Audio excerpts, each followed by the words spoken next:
Gene Vincent, Unchained Melody. I like that, Gene. Well, thank you very much, Jim. You know, Over the Rainbow was another song that was very popular with the people I knew. Yeah, well, it was more popular in England than it was in the United States, actually, for record sales.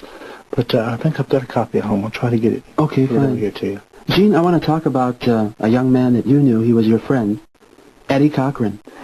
Yes, Jim. He was more or less like a brother to me. We hung around together, and we went, almost every place together.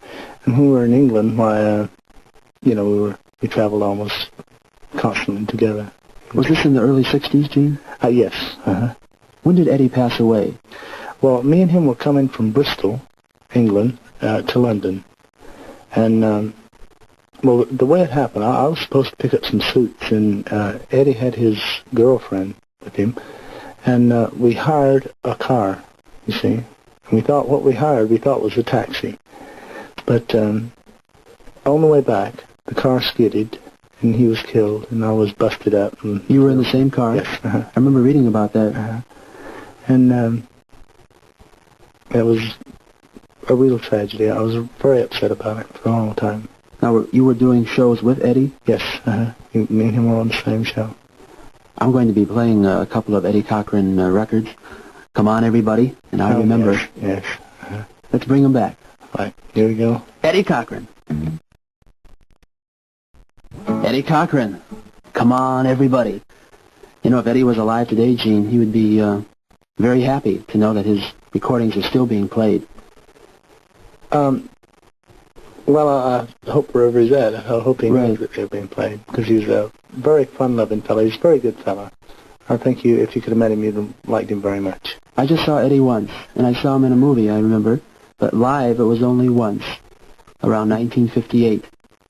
Was that in Los Angeles? No, that was in Minneapolis. Minneapolis, yeah. Now, Eddie played his own lead guitar, didn't he? Yes, he was a fantastic lead player. Actually, he started with the lead guitar before he ever started singing. He played for, many record sessions. Oh, he was a studio musician? Oh, yes. Oh, yeah? Yes, at Capitol and with many recording studios around Hollywood here.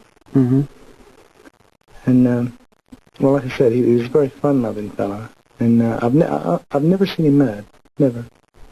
You know, you were telling me a story, getting back to the beginning of rock, about Elvis Presley and Carl Perkins, and it really surprised me. Yes.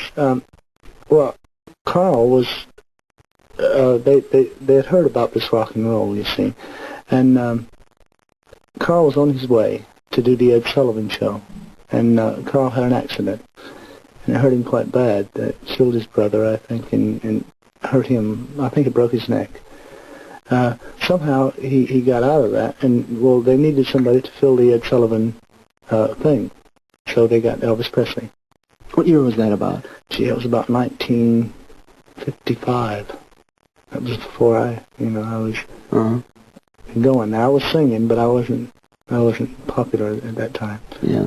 Did Eddie Cochran, I know Carl Perkins still does country music. Mm-hmm. Jerry Lee Lewis came out of the roots of country.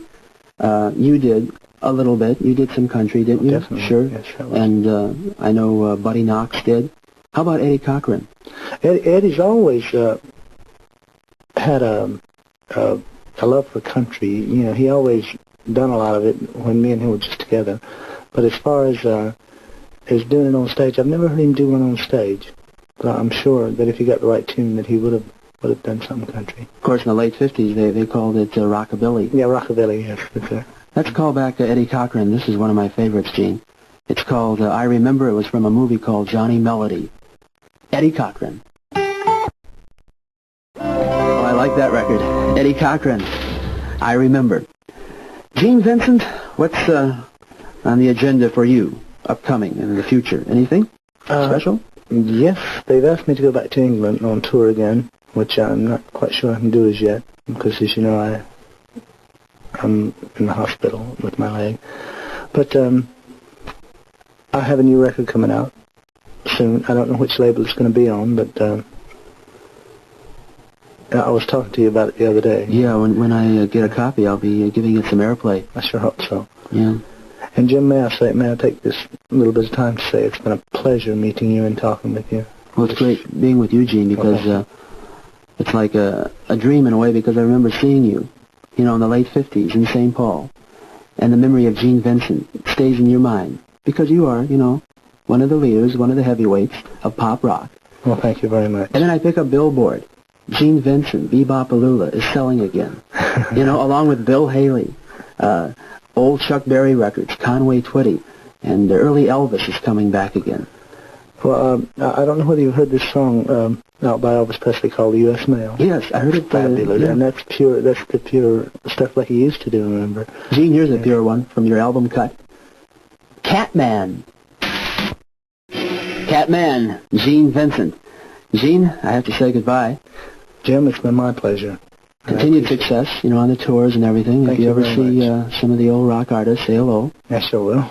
And we're going to close with a tune called High Lily, High Low.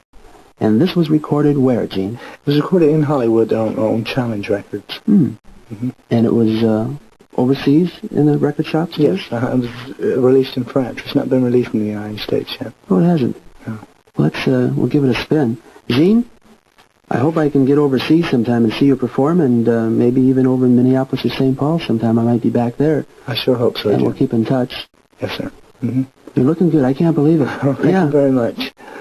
Gene Vincent, High Lily, High Low.